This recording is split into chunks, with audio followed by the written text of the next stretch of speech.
led by the Executive Mayor of Johannesburg, Councillor Mpho Phalatse, who's joined by the MMC for Finance, Councillor Julia Suddaby, as well as the MMC for Environment and Infrastructure Services, MMC Michael Sun. The Executive Mayor will go through a short statement. Thereafter, we'll open for a Q&A, where you'll state who your question is directed at. Thank you, Madam Ia. Thank you. Members of the Mayoral Committee here present, members of the media, residents of Johannesburg. The last 2 months have been a volatile time for the city of Johannesburg and its residents who elected us to serve. As the multi-party government and coalition made up of the Democratic Alliance, Action SA, Freedom Front Plus, Inkatha Freedom Party, African Christian Democratic Party, and the United Independent Movement, we've been incensed by the ongoing frenzied attempt to remove the duly elected government. Over the last 2 months, Joburg, the country and the world have seen the removal of the Speaker of Council, Councillor Vasco da Gama, in a process that was characterized by very serious allegations of vote buying, which were reported to the South African Police Services for investigation. That was followed by the election of a Speaker who, with every sitting, collapses the integrity and functioning of the legislative arm of council, solely to meet narrow and underhanded goals.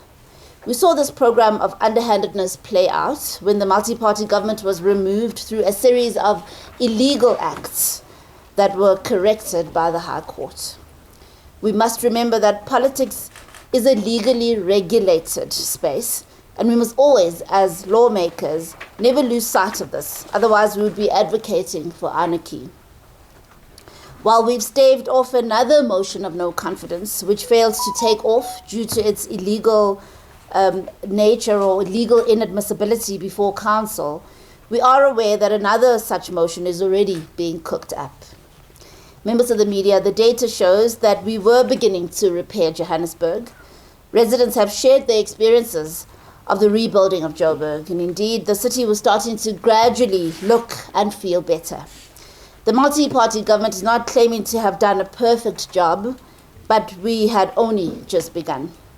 With that said, in less than 30 days that the illegally elected government was in office, we began to see and hear of the tearing down, bit by bit, of the foundations and structures of good governance and the effects thereof that we had established. Faced with the water crisis and short on ideas, the response from the illegally installed corrupt collective was to lay blame on our residents, with the solution being putting a JoJo tank in every household. Years and years of corruption and the collapse of economic and critical infrastructure cannot be fixed with weak and unbudgeted programs. The already set out budget of the multi-party government has allocated 795 million rands to water supply infrastructure and an additional 600 million rands for sanitation infrastructure. Many of these projects are on the go, and we will see completion between 2023 and 2024. Some storage and distribution projects were delayed because the scope of the projects had to change in order to accommodate the inclusion of backup power generation. Joburg Water has made steady progress in replacing Johannesburg's old sewage and water piping infrastructure, as well as completing road reinstatements following emergency and scheduled maintenance. In the final quarter of 2021-22 financial year, over 100 kilometers of water piping and just under 70 kilometers of sewage piping was replaced against the targets of 26 and 15 kilometers respectively. This equates to 385% and 467% of overachievements of the targets. Joburg Water is making serious progress in replacing aging water infrastructure in Johannesburg.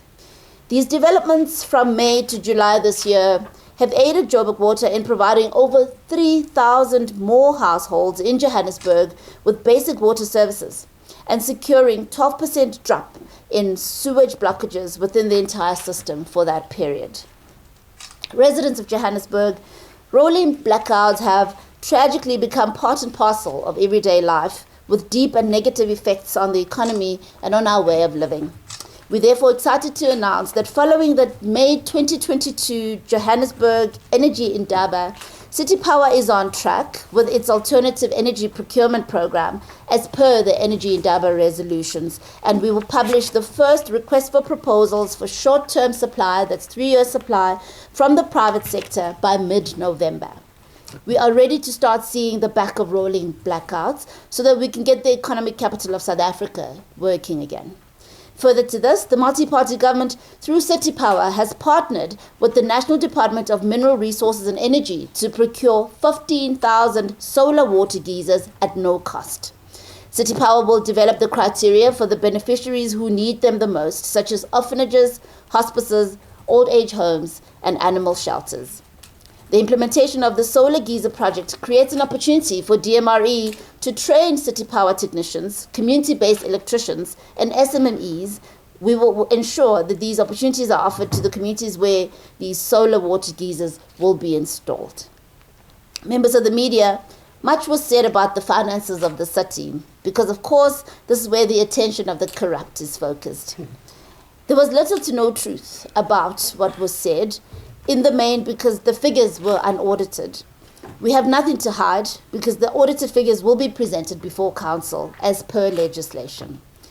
What was of concern was how nonchalant Councillor Dada Morero was about the delayed 2 billion rand short-term loan from the DBSA, the report of which was supposed to serve at the last council meeting but was blocked and has been kicked further down the road due to the cancellation of today's extraordinary meeting of council. It shows that the ANC is willing to collapse the city in order to grab power. While finances are not in the best position, we're taking active steps to rectify this. So this notion that there is anxiety about the payment of salaries is a fabrication, and that we cannot meet our financial obligations is a lie. Notably, we're one of the few municipalities across the country that does not owe Eskom or Rand Water. In the coming days, we'll give a full account of the state of the city's finances as they stand. Ladies and gentlemen, the Joburg multi-party government was beginning to see a change in the operations and culture of the JMPD, which was translating into better policing. We also began to see a decrease in crime in the inner city, especially around the High Court precinct. But sadly, these operations were fractured during the Morera era. In fact, just this week, a member of the legal fraternity contacted my office to relay how matters have regressed. I'm pleased to state that JMPD resources are now once again being reorganized to give effect to their policing mandate and our priority of building a safe and secure city. Furthermore, we will continue deploying JMPD officers and resources back to the regions so that our limited policing resources have coverage across the city equitably and strategically. This is a snapshot of our golden repair and rebuild of Joburg, which is far from complete. And indeed, our city is broken, but the women and men seated here and the fellow MMCs are the best shot at us making Joburg a city that we can all be proud of. We have anecdotal and documented evidence that the ANC's only ploy is to corrupt, capture and collapse the city of Johannesburg. And if they get their keys to the city, the bank account will be emptied like never before. This has never been a fight for positions, but a fight for and with residents, a fight for the rule of law, and a fight for the survival of Johannesburg. Thank you very much. We will now take your questions. Thank you, Madam Executive Mayor. Colleagues, you know the drill. State who you are, where you're from, and your questions directed at. We'll take questions in groups of 3. Leon. From Business Day. Mayor, the ANC has said that will be out of office before the end of November. What's your response to that? Do you have the numbers in your corner? And what would your removal, mean for the city of Johannesburg and for cities to deliver at large? Thank you. Next stand. Yes, sir. All right, thanks very much. Muloko Muloto from ENCA. Ma'am, you alluded to the media briefing by the ANC yesterday, which was largely around the finances of the city. And you also are saying that your finances are not in the best position. Give us a picture, as much as you're saying that there would still be a need for an audit. But surely you have the executive authority presiding over this executive of this city. you should know definitely what the status is, whether the ANC is wrong when they say you are basically on the brink of bankruptcy. But also they raised another point to say that a conditional grant, I think just over 740 million rand. Part of it, around 430, was apparently meant to expand the Rea Vaya bus rapid system. Another part was supposed to create job opportunities in Johannesburg. That money was unspent and the National Treasury took it back. Why, if that is true? I think we'll pause there and then we'll come back and take another round. Madam Ian. Thank you very much. I'll take the first questions and MC Suddaby will handle the financial questions. The question about numbers, I've always said, and I still repeat, that we engaged in a legal battle and we've won the legal battle, and that's why we got reinstated. We're now engaged in a political battle and it's an ongoing battle. We all know that a motion of no confidence was meant to be tabled today, unfortunately, again, illegally. And following lawyers, writing to the Speaker's lawyers, they then decided to withdraw that motion. It has since been withdrawn. We also know that there's plans to bring another motion. We don't know when that will happen, and we will deal with that when that happens. In the background, we continue to negotiate politically to strengthen the Joburg multi-party government, which is the only government we believe can take the city forward. In terms of what all of this means for service delivery and for residents, instability is never good for growth, particularly in a city like Johannesburg that's broken and in dire need of attention and fixing, and something that the multi-party government was on top of. We are working hard to stabilize our government so that we can continue offering uninterrupted services to our residents and giving them the kind of certainty they need that indeed the city will be rebuilt and that we will recover. MMC Suddaby will speak to the city's finances, but as I alluded in my statement earlier, we are planning to give a full report on the city's finances, but she will just give you a high-level overview of what has happened to date and where we are now, just at a high level, and what the biggest challenge we're faced with actually now is, which is the Speaker who is overreaching and blocking the work of the executive. MMC Suddaby. Thank you very much, EM, and good day to all the media and to the residents of Johannesburg.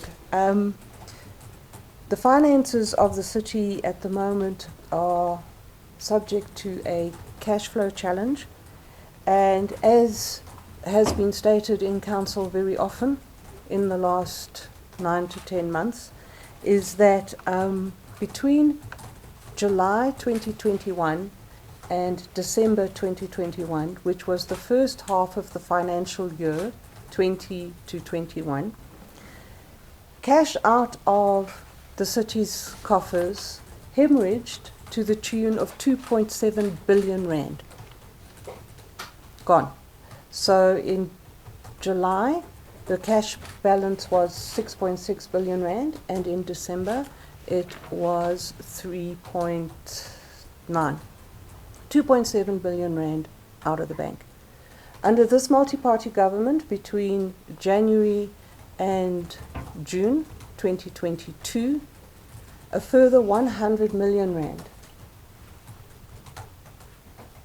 dissipated out of the bank account. 27 times less than the previous 6 months under the previous government, which was not this multi-party government.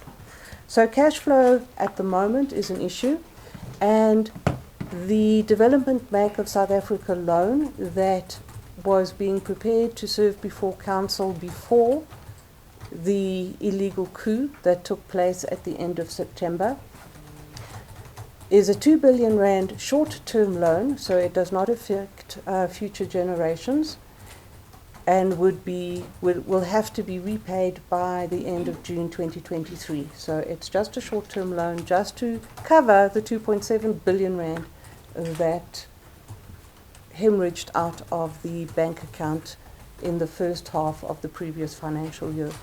I'm sure for those of us who earn normal salaries and have normal bank accounts, that 2.7 billion rand is not pocket change. It is an enormous amount of money. And to expect the residents of Johannesburg to be overpaying their commitments to cover that 2.7 billion rand that was lost is unreasonable, and that is why we have approached the Development Bank of South Africa for a loan for 2 billion rand. The Speaker of Council has 4 times got in the way and obstructed that report serving in Council, and we cannot approach DBSA until that report is approved in Council. So it was supposed to have sat today, and instead of the Speaker being economical and transmuting today's physical council meeting to an online meeting to serve so that that report could serve, she has cancelled council entirely in its entirety for today. And the next council meeting can only take place within 3 days, because that is what the law prescribes, and our standard rules of council. 72 hours notice is required. And so the longer that the Speaker delays allowing this report to serve in council, the tougher the situation is going to be on a daily basis. But as the Mayor has alluded to, we are going to be presenting a State of the Finances of the City of Johannesburg address.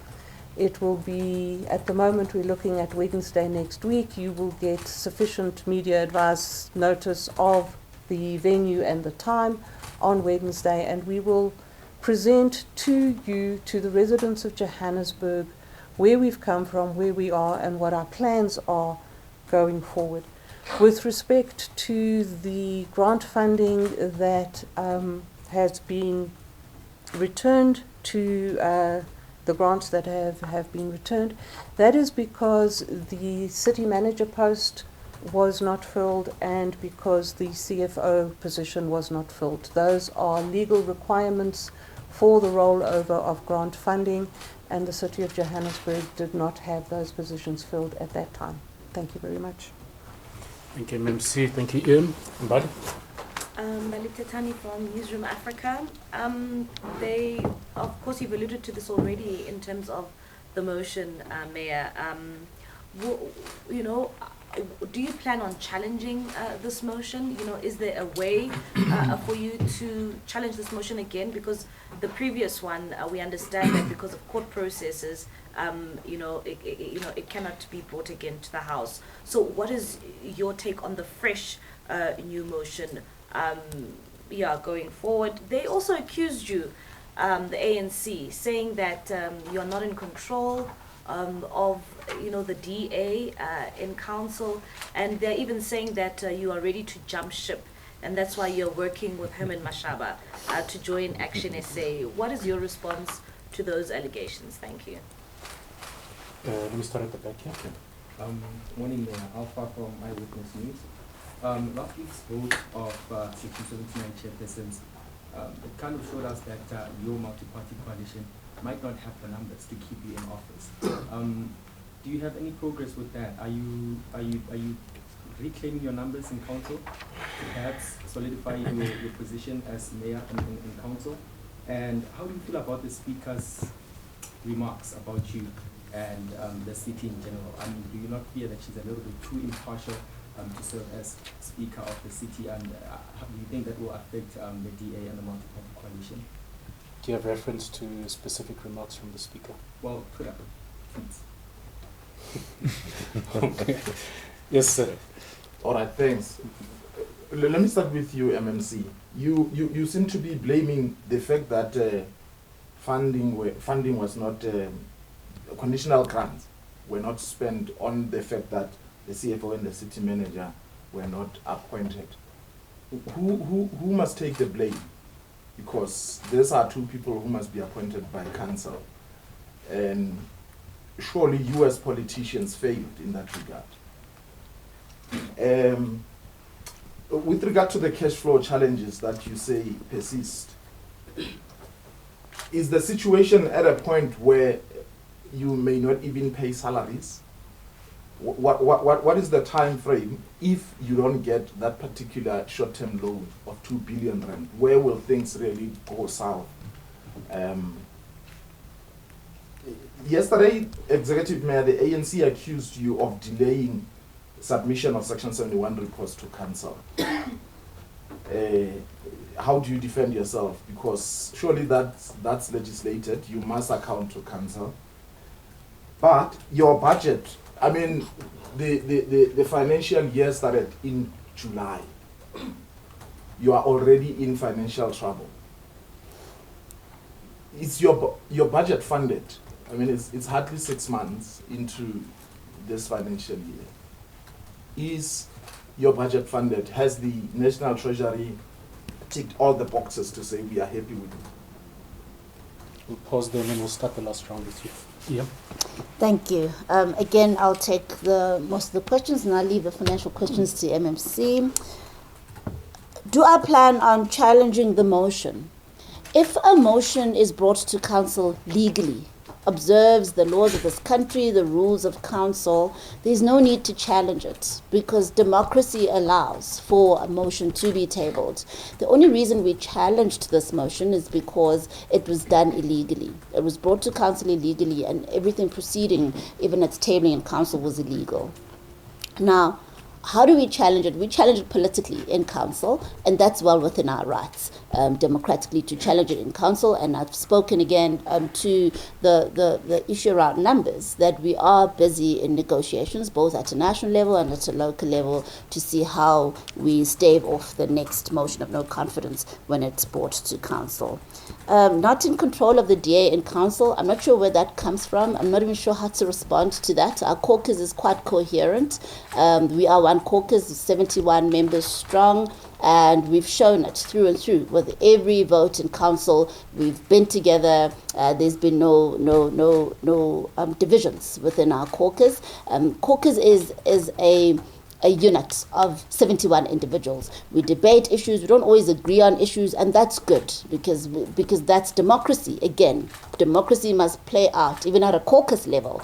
This is not a dictatorship. So there will be people in the caucus who don't agree on certain things, but that's good. We debate and we see if we can persuade each other, and in the end, caucus makes a decision and we all align with the decision of the caucus. So no, I don't think there's any truth to that, and I'm not sure where that comes from. In terms of the speaker being impartial, you're absolutely right. In fact, we are very concerned. And over and above her being impartial or not being impartial, we're concerned about her overreach and her now blocking the work of the executive. We're seeing executive reports being blocked from being tabled in council by the speaker. We wanted to table urgency reports, and the DBSA loan was one of them. And she simply said unilaterally that it's not urgent. It's not urgent, and so it can't serve. And we had hoped that it would serve today. We saw yesterday she decided to postpone the meeting. She doesn't even say when it's going to sit. She simply refuses. We've submitted motivations trying to show how urgent and important this is, and she simply refuses to see reason. And she's, in fact, usurping the powers of the executive. It's a big problem, and we are dealing with it, and we'll communicate further on that as time goes on. So it's a big, big problem, and it will impact on service delivery if she continues in this manner. Okay, and the MMC will deal with the financial issues, but MMC, I just wanted to assist a bit on the unspent grants and, the CM, CFO recruitment, which I would have been involved in the city manager recruitment process as an example. I think it was widely publicized as being a coalition of 9 political parties. It was a highly contentious issue, and yes, unfortunately, we ended up having to concede to restart the process in order to stabilize the coalition and government going forward. Unfortunately, then it meant the rollover, and that's what MMC was alluding to. The rollover could not happen because at that time of the rollover, we needed to have had a substantive city manager and CFO. The CFO resigned. Nobody saw it coming, and not even MMC anticipated his resignation. And he literally resigned a few weeks, I think, before end of July, just before the rollover time kicked in. So that nobody could have anticipated. It's his right to resign. We couldn't force him to stay, but we then were faced with that sort of challenge. And that's why it couldn't be rolled over. But it needs to be borne in mind that we came in mid-financial year. So if there were inefficiencies in the first half of the financial year, it's very possible that you can't spend in the second half of the financial year while you're still troubleshooting and diagnosing where those inefficiencies were. The good news is that we've got now systems in place for this current financial year, and that's why we can't afford to lose any more time, because we're running on a very tight program, a very tight project management plan, and it's important that we ensure that spending does happen. We can't afford to lose free money. We need more money, but the free money that we have must be spent, and we've been working very closely with National Treasury to look at where the gaps have been in the city, and they've really held our hand to help us see how we can spend what we have, but also bring in more money that we've not been accessing in the past. And over to MMC to deal with the rest of the questions. Thank you very much, Executive Mayor. Okay, with the technical details on the short-term loan and the specifics on the finances of the city, I again say we're going to give those details next week on Wednesday, so please come for that report. With respect to the Section 71 report, in the history of the Section 71 reports, these reports have always served late in council, always. When I was attending my very first investor roadshow in the beginning of this year, it was a comment that was made by our potential investors and a question that was asked, that why are these Section 71 reports, why are they published on the website later than any of the other municipalities? So I've been working on that very closely with the department that produces those Section 71 reports. The financial position of the city is submitted to the province per legislation within 10 days of the end of the month. That is what legislation states, and that does happen. Province then looks at the figures, verifies the figures, and may or may not send back information that is marginally different. And so the report, as we see it in its paper form, in its document form, is then finalized after the return from province. So before October, the May and June Section 71 reports were ready to serve before the mayoral committee. The interim government in October only sat once, and that was on the 26th of October, and that meeting was interrupted by the court judgment. At that meeting, it had been decided that the May and June Section 71 reports would not serve in the next council meeting, because those MMCs wanted to have a look at them and wanted to sign them off themselves. They had already been signed off by me. The court judgment overturned that interim government, and on Wednesday, our multi-party government had a MACOM meeting, and those two reports were inserted onto the council agenda, and they have served. So we are now sitting at November. We are having a mayoral committee tomorrow, and July, August, and September, July and August Section 71 reports will serve in MACOM tomorrow, and they will be ready for submission to council at the end of November.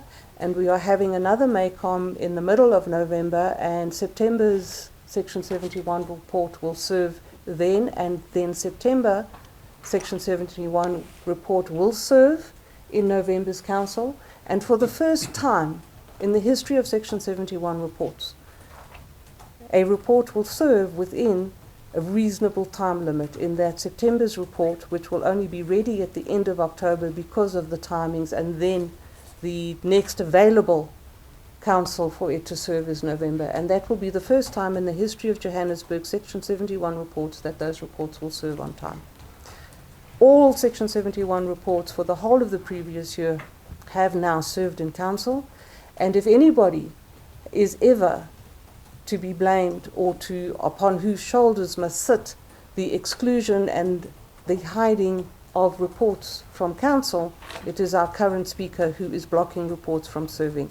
But this executive, this multi-party government has not denied residents any of the information to which they to which they have access. Thank you. Thank you, thank you, MMC. Before we start the last round, I just want to give MMC's son an opportunity to touch on a few issues because, of course, he's in charge of some of the frontline service delivery programs, water, lights, and refuse, and the impact that some of the decisions that have been made by the Speaker and the legally installed ANC government have had on his space. Thank you, MMC son. Thank you, Mabina. Good morning, Executive Mayor MMC Suddaby. Media, I thought I was being neglected today, but I can assure you that's not what we're doing to service delivery. As soon as the court judgment ruling came out, our mayor called a meeting, we went right back to work. And the unfortunate thing that we had to do was stock take to say what happened in that vacuum period. In a way, nothing much was done, other than to say that the water crisis will be resolved by drilling boreholes in the city of Johannesburg. We see this to and fro of blaming residents that they must use water sparingly. They are using too much water because of the hot weather.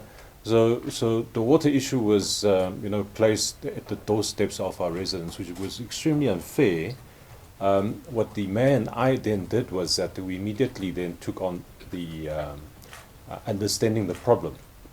So to fast forward things, I don't want to repeat what you've known already. Of course, you know what the residents know already. Rand Water uplifted its water restrictions, which is a positive news for us. But we maintain that we need to continue to offer our assistance and cooperation, both in terms of Joburg Water's technical teams, to say that we understand there are certain challenges, certain issues.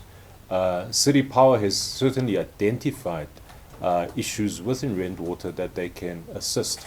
One of the example that was brought to my attention when I had my meeting with City Power was that when there was a power surge of 1 millisecond, that caused the Aikenhof pump station to go down for 4 hours.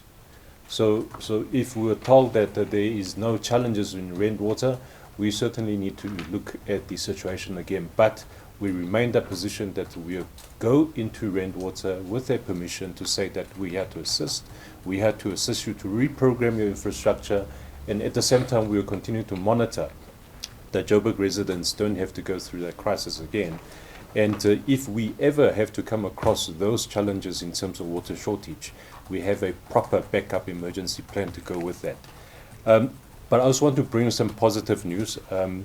City Power hasn't stopped running because there was a bit of a speed bump in terms of running government. They've forged ahead of what that we want them to do, that is to bring uninterrupted power supply to the city of Johannesburg. And in many fronts, one of the very positive news is that through our engagement with the Department of Mineral, Energy and Resources, they've agreed to provide, as the mayor said, 15,000 units of solar water geysers at no cost to the city of Joburg.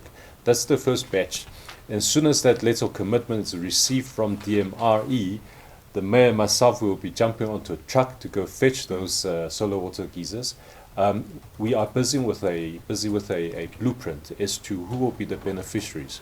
But we believe that organizations such as your old age homes, orphanages, hospices, animal shelters, where they are really in need of those water solar geysers, that we prioritize them. And of course, those residents are in the communities such as Eldorado Park and other areas, Orange Farm, Soweto, will also receive attention. But even better is that we don't want to end there just simply by installing a solar water geyser. We want to extend the opportunities further to say that we will, together with DMR, be training those members of the community, SMMEs, so that they can continue with the second and third phase of the project. Another very exciting project is the high mass solar lighting. A lot of the areas, again, areas like Soweto, where there are money supplied by Eskom, when there's load shedding, they plunge into darkness and crime increases. What we will be doing is that we have now finalized the tender for the high mast solar lighting. We will very soon be rolling the installation out in December. So our residents in those areas will then no longer be dependent on electricity supply for lighting in the public areas, especially at night. And we're hoping that through this project that we improve the safety in the city of Johannesburg. And another issue, residents, we don't hide those things from our public. That Pick It Up announced this morning that there may be impacts in terms of refuse collection due to the fleet contract. One of the items that they were supposed to serve in council, but it was blocked by the speaker, was the fleet contract. So when we say to the residents that the fleet contract item didn't serve in council, does not make much of a sense, because when you talk about fleet, who does it impact? Well, one of the things that it does impact now is the collection of refuse, because our Pick It Up trucks are dependent on those fleet contracts. But we didn't again stop and say, there's nothing we can do because we couldn't go to council. We're finding ways to rectify it. As I'm speaking now, the team at Pick It Up and my office, we're busy working out ways that we can minimize the impact, and surely we want to now bring that situation into normality. There's one last thing I want to mention, is that pursuant to our energy indaba that you all remember we said so much about, but we really can't say that we embrace green and renewable energy unless we go out ourselves as the city of Johannesburg to say this is what we're doing to our facilities. So the city power headquarters in Reuven will be installing solar panels on its rooftops to say that we want to save energy, and the energies that we save will be fed back into the grid for our residents to use. And again, another very positive news is that we've now partnered with Joburg markets. We will be installing solar panels on their rooftops to say that you should also save some energy. And the energy, again, we save will be fed through into our grid for the residents in need. And we certainly will be rolling this out to many of our internal entities and facilities to say that when we say we want to be greener, we want to be renewable in terms of energy usage, we are there not just saying it, we're actually doing it. Thank you very much. Thank you very much, MMC. Last round, yes, madam. All right, Mayor Katlego Sokoto from Kaya FM. We do know that Dada Morero was in office for 25 days. You have cited that there was either damage done or just a lack of implementation or work being done during that time. Are you able to quantify or summarize very briefly, when you stepped back, what exactly did you find? And is it fair to require that in 25 days, some of those matters that you were faced with or that you observed could have been dealt with within that time? Thank you. So, Alex. Thank you, Alex Patrick from News 24. MMC Sun, as you mentioned, Rand Water have said that we've had some good rains and now everything's fine, no more water restrictions. But I mean, surely a few good rains doesn't really fix any of the issues. I mean, should we not still kind of hold on to a few water restrictions, fix some of the systems? You've said there are some issues that maybe the city can help them with. Are those negotiations still happening now that everything seems to be fixed and fine? Thank you. Okay, mine also, MMC Sun, is about the challenges at Pick It Up. I know my bin was not collected yesterday. when will we see things back to what measures are you putting in place to ensure that the services is back to where it's supposed to do? What exactly is it that is frustrating the flow of the service? Yes, at the back. My name is Modifi from Aztec Warehouse. My question to the mayor.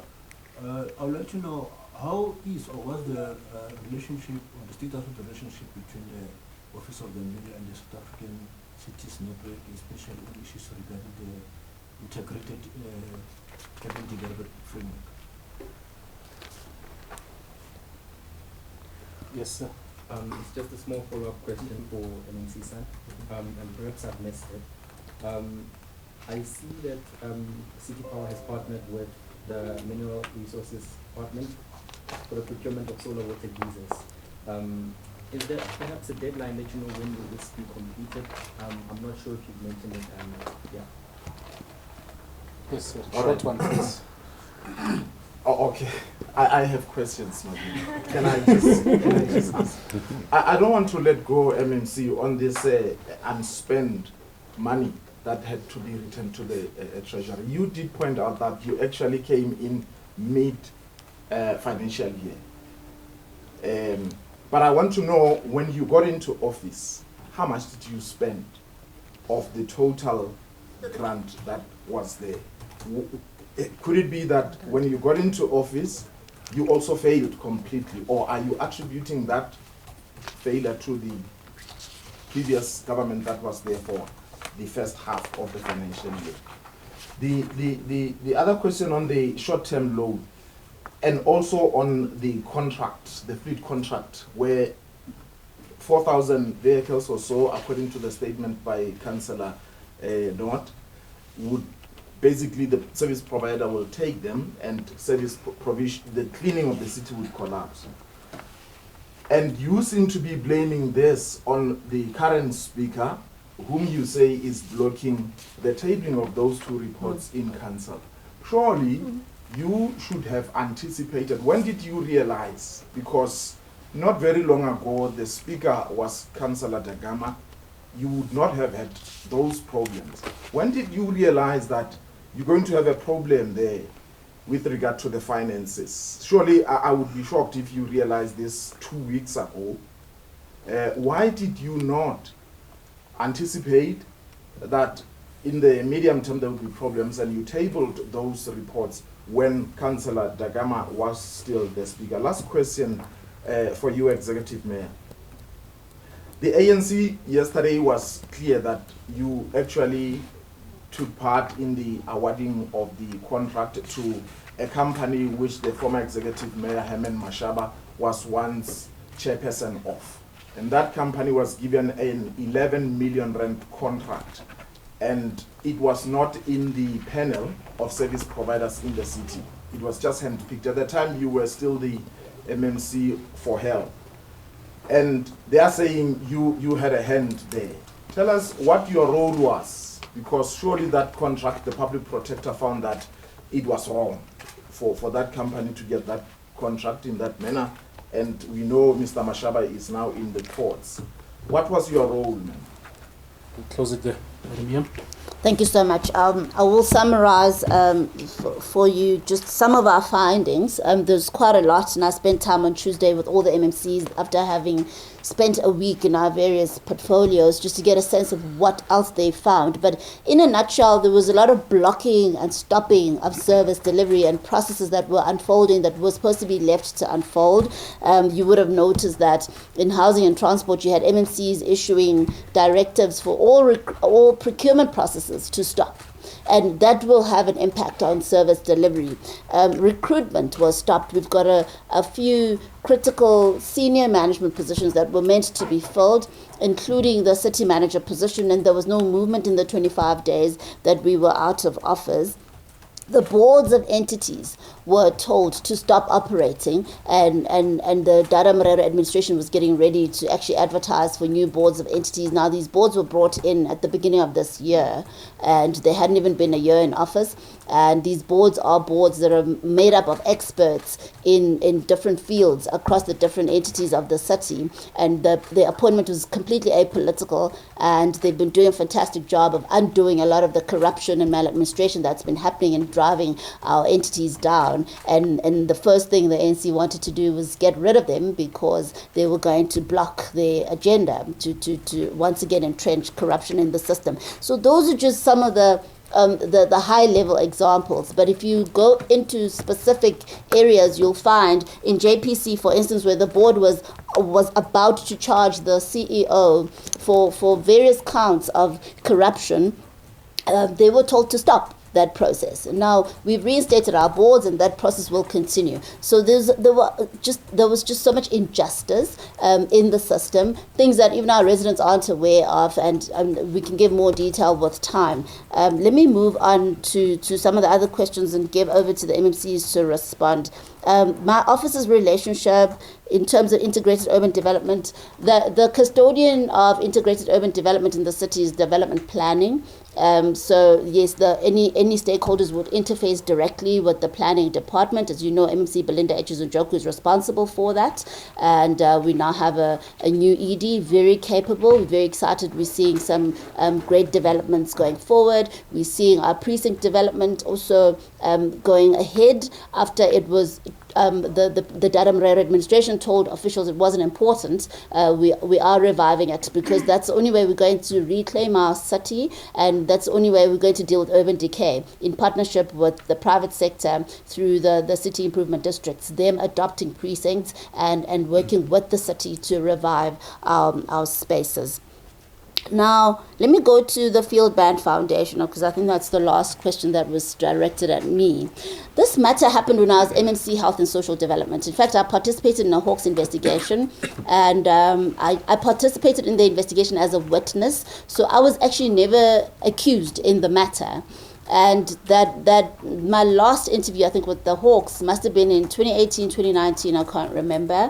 And I've not heard back from them since. Even in the Public Protector report, you'll note that there were no findings against me. I do see politicians trying to thumbsuck findings against me, but if the Hawks and the Public Protector both did not, then where would politicians find those findings from? Because I did participate in extensive and lengthy interviews, and I provided all the information and all the background. As you know, the matter is now sub judice, so I will speak to a point, and I'll leave it to the courts to decide. But the matter is between former Mayor Herman Mashaba and the Public Protector at the moment, and it is before the courts, and we need to allow that process to unfold. The grant itself was a discretionary grant in line with the Municipal Finance Management Act. It is provided for in the Act for an executive mayor or a mayoral committee to issue such a grant. The only loophole that the Public Protector pointed out, and it was not an indictment on the administration of the time, was that in Johannesburg, in council, there is no process that has been developed internally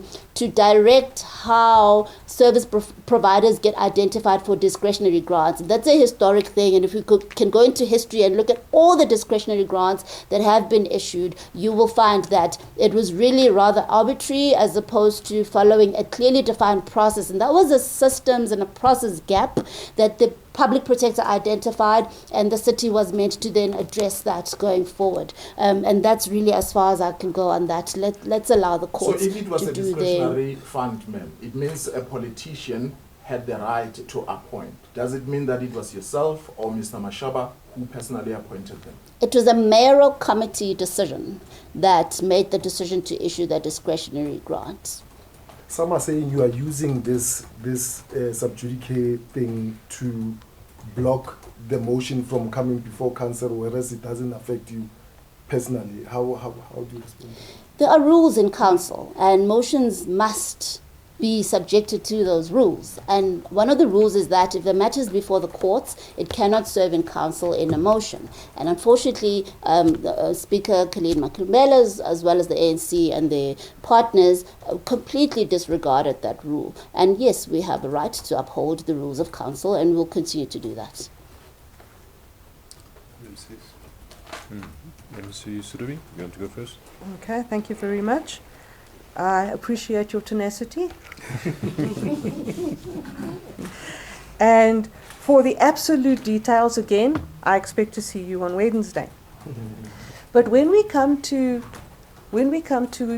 grant spending, if you remember, on Budget Speech Day, after the debate and when the budget was approved, that there was an item that served on that same day that was called a special adjustment budget, and money had to be returned, grant money was returned from the City of Johannesburg back to province and national government, because in the first 2 quarters money hadn't been spent on those grants, and we came in the 3rd quarter. So that happened anyway. And in the city of Johannesburg, and I would imagine in other municipalities, but I don't know that, there is a traditional project capex spend pattern that we call hockey stick. So in the first quarter, very little capex gets spent. In the second quarter, there's maybe a little more. In the third quarter, there's an increase in spend, and then there's a flurry in the final quarter. So, at the risk of being slightly facetious, if we had spent in that last quarter whatever hadn't been spent before, you would be sitting here accusing us of fiscal dumping.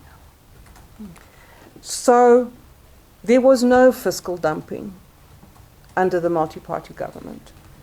We make sure that residents' money and grant-funded money is spent properly. We get value for money. We make sure we do not overpay for anything. And so that final major spend that has been a frustration of mine in the 6 years that I have been a councillor in the city. And so that didn't happen.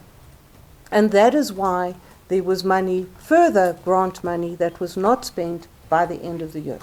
And then the executive mayor has explained why it was that our request, we did request rollover, and our request for the rollover of that funding was denied.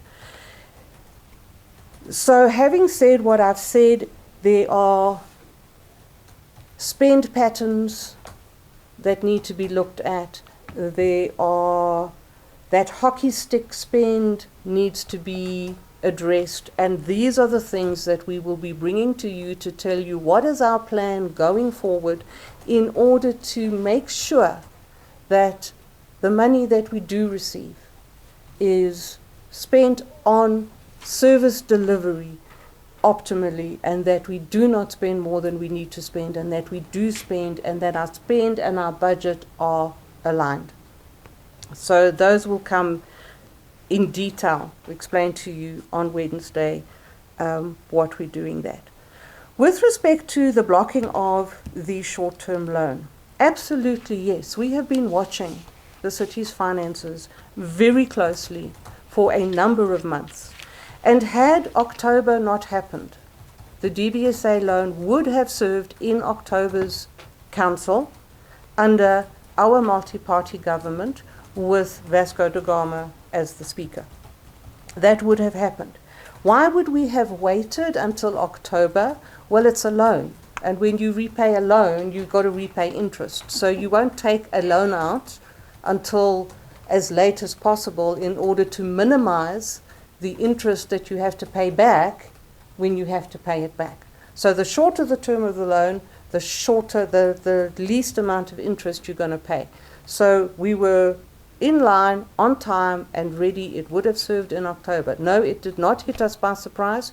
Yes, we did know we were going to have to come to council to ask for it. But the illegal coup got in the way, and right now the Speaker is obstructing the serving of that report into council. Thank you very much. Thank you, sir. The contract, the fleet contract, were you not aware that Not got nothing to do with me.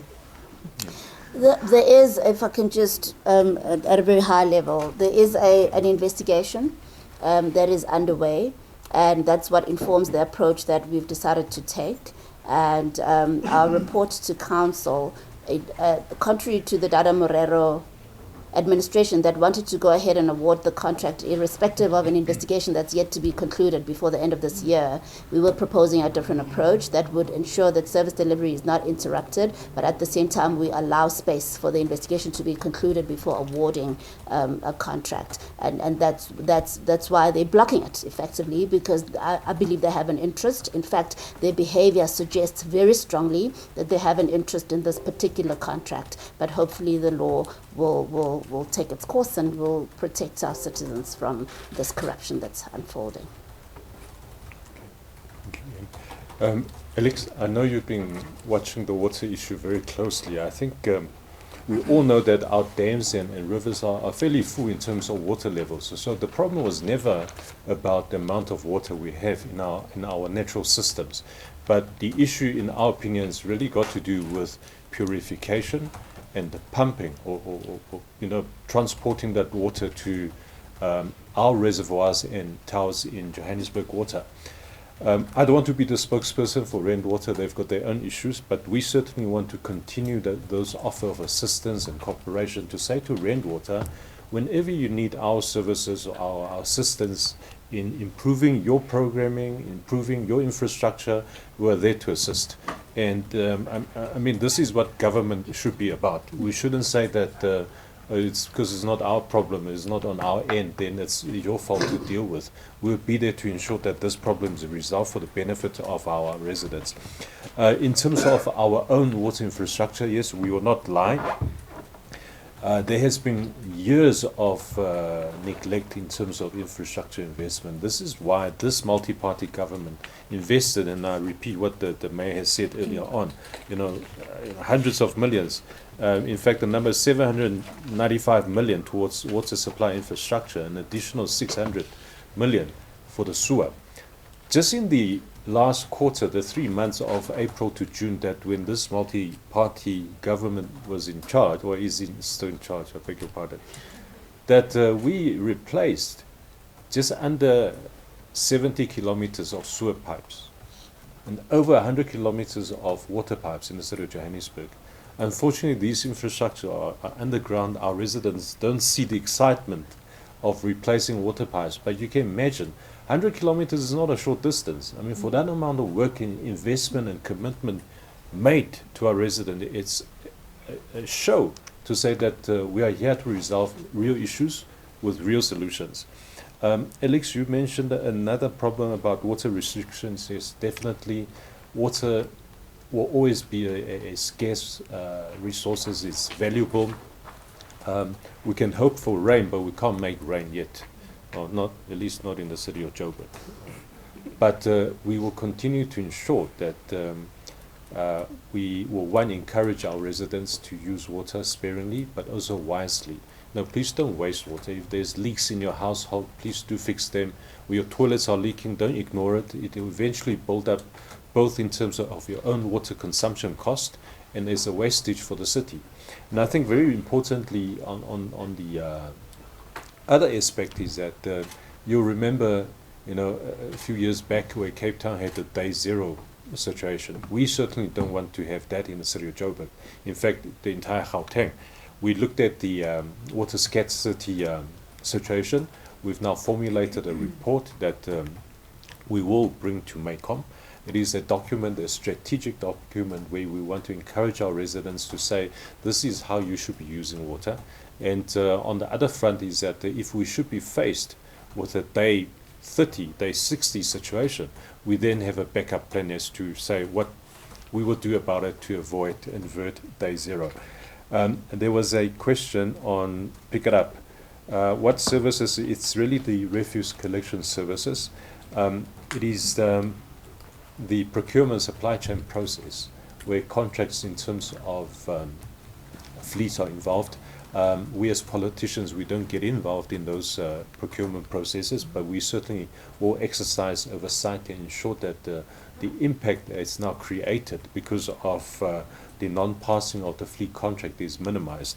I can't give you a time limit in terms of days, but I want to assure you that by Monday morning, this problem would have been resolved. Certainly I'll be working towards that, and maybe a few hiccups here and there in terms of concluding the new contract, but we will not stop to find alternatives to ensure that the refuse will be collected. Then the last question was to do with the deadline on the partnership with DMRE. I firstly want to say that we are very grateful. We appreciate DMRE for coming on board, wanting to assist the city of Johannesburg. Those solar geyser units are not cheap, but we think it certainly will go a very long way for both the country in terms of saving energy and the city of Johannesburg residents and organizations of receiving new infrastructure and equipments to improve lives. We haven't put a deadline on it, but I think the question was that have we got a deadline as to when this will be rolled out? We want to do it before the end of November. So as I've said earlier on, as soon as we get a letter of commitment, DMRE, if you're watching, please give it to us very quickly, so the mayor and myself, we can go on a truck and come fetch those solar water geysers. Thank you. Thank you very much. Do you have any closing remarks?